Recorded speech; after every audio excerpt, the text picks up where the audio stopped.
સુરતમાં સરકારી મિલકતો પર તરાપ મારવાનું એક બહુ મોટું કથિત કાવતરું સામે આવ્યું છે।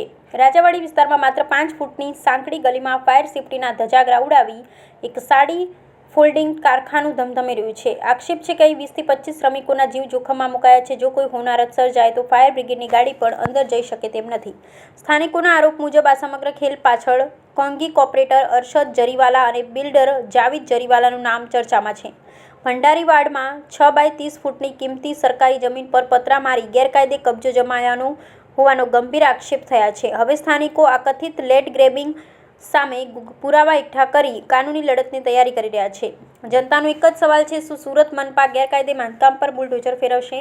શું ફાયર સેફટી વગરના કારખાનાને સીલ કરાશે? તંત્ર ક્યારે જાગશે? આ અહેવાલ સ્થાનિકોના આક્ષેપો અને સૂત્રોની માહિતી પર આધારિત છે। પલ એક્સપ્રેસ ન્યૂઝ ચેનલના આ આક્ષેપોની સત્તાવાર પુષ્ટિ કરતી નથી।